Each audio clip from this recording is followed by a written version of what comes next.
fasting, which is a discipline that I think we need to teach our children. I was taught to fast by my mother.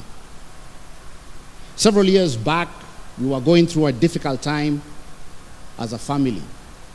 And she called us together and we did some fasting.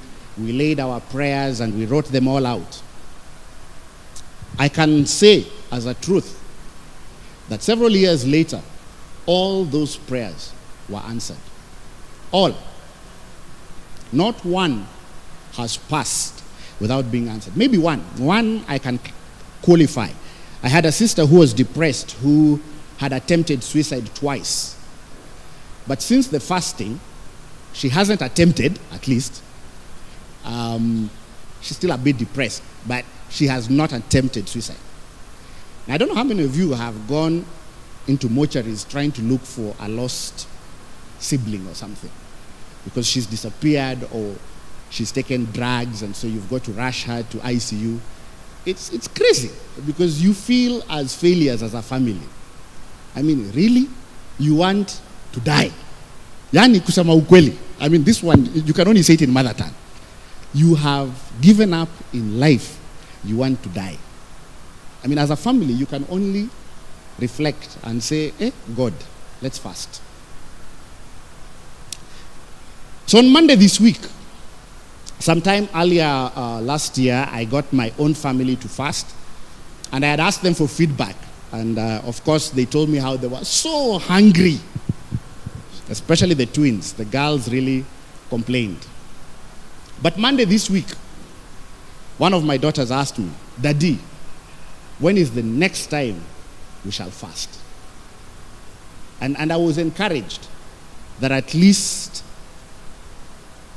if she's interested in fasting, and I wasn't, at least, then I need to make it a habit and a family habit. And I can testify that God does answer prayers. What about the books of the Bible? I got born again when I was a young man. I was 13 years. And I never knew that there is other scriptures called the Apocrypha until I joined Biblica when I was working as the Africa director. I was an old man, but nobody had ever told me about this and the rationale, the reason why we have 66 books. Nobody had. And so I took it upon myself. I think it was last year. I said, I will read the Apocrypha just to understand it. And so again, I asked myself, is this something that we need to teach at a certain point in terms of understanding our faith? Why? Why do we only have the 66 books?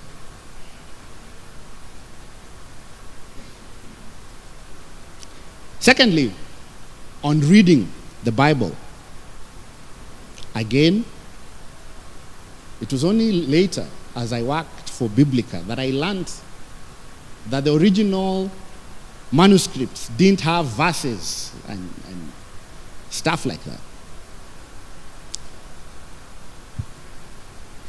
And so today, I am more given to reading large portion of scriptures. You have seen that I have not tried to read one verse or the other. I've just mentioned the verses because I try to avoid that. I know in Nairobi, largely, pastors pick one verse and preach for another 45 minutes about it. Very wrongly, especially on tithing.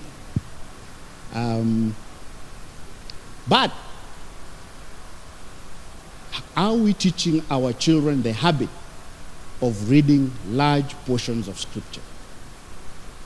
That I do. So now as we do our Bible devotions in the house, the minimum we will do is a chapter. But if we can get a book that's short enough, that can maintain their concentration, we'll cover it. Because we need to teach that habit of reading large portions. In any case, Our children are able to read books and do 200 pages one weekend. And so coming back to what our pastor was sharing in his meditation this morning about doing 3 pages of the Bible every day, many young people are able to do a 300-page book over the weekend. They could actually do a third of the Bible over the weekend. So why not?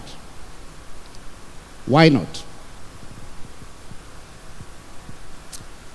So reading large portions of scriptures. So one of the Bibles that I now have, which I love reading, is the one which doesn't have the verses. So that I start and read through the whole book and finish it. Helps you understand the context in which it was written and just read the whole passage. And helping young people to do the same. I was amazed. I think it's in the book of Ezra, or if I'm not wrong, or I don't know, one of the kings somewhere. But at one point, they just found the scriptures and they started reading. And as they read, they started crying and repenting. Without people coming and saying, Shindwe, and I don't know, those extra things we add in our sermons. I found that very interesting. They just read and repented. That's amazing. Amazing. Thirdly, I want to look at prayer, patience, and perseverance. As I have interacted with young people and with ourselves as evangelicals, I tend to get concerned when I see adverts by our good bishops here when they have their mega crusades. They have a tagline, "Come and receive your miracle." Whereas I have seen miracles happen, that I have seen. I get concerned by the messages that we pass, especially to our young people. The issue of instant answers, instant miracles to prayers. One of the challenges as I have interacted with young people is their disillusionment when the prayer is not answered immediately. We are not teaching our young people the place of patience and perseverance. Yet that seems to be a biblical discipline. Patience and perseverance. And so the more I reflect with my own children, and I know dads like us are normally criticized, even on their pocket money and their allowances, I sometimes teach them perseverance. I know I owe you money, and I will give it to you. But I need to know what you want to buy, and why, and the priority, and that you can deny yourself this for the other. Just the habit of persevering. The habit of not giving up.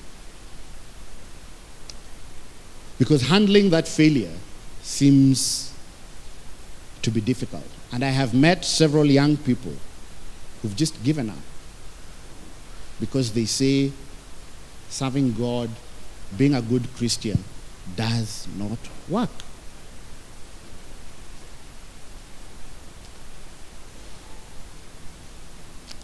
Secondly, back to the whole issue of our crusades. I get concerned.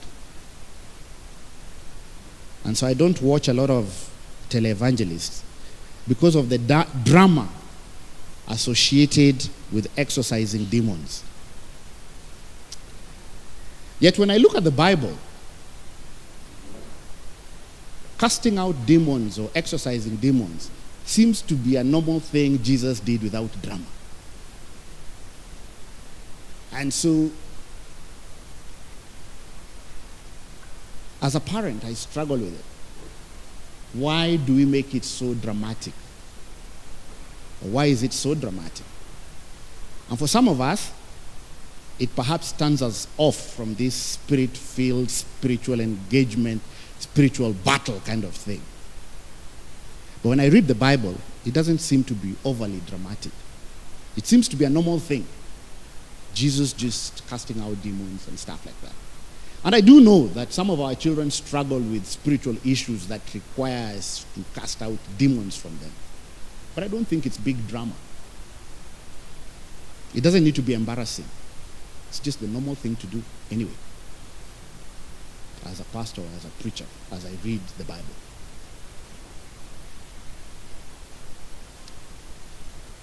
My third point is on values. Values. Are we teaching our children good values? Because this is part of our identity. And specifically for us as Africans, it's part of our Africanness. As we grew up, there was a certain way in which we greeted our elders. How many of you remember that you don't, good man, please approach. How many of you remember the days, come, that when I would greet somebody like him who is older than me, you would put your hands like this? You remember? Yes. But nowadays I see my good teenage son greeting his uncles, and I'm like, oh my goodness. And it's good, it's cool, I hope, but sometimes some of these things are quite interesting. Just basic values and etiquette. And they bring it to the office. I don't know how many of you have gone out trying to interview these kind of characters. And they give you a high five. And you're the CEO. And you know the interview is done. Values. What about honesty and integrity? Honesty and integrity. And I want to spend some time on that. A recent survey on Kenyan youth indicated that a large percentage did not see anything wrong with corruption or cheating. Do you remember reading that survey? It was about a month or two ago. What does that say about us? What have we been doing? For those of us who have worked with children and youth, it was not surprising. Because on several occasions, as I would speak to the young people, they always remind me, Mr. Ben, siku ile nitapata ile deal yangu kamoja. That's it. That's how they talk. The day I get my one deal. And I constantly remind them. By the time the deal gets to you, there's so many gatekeepers. You better get real and work hard.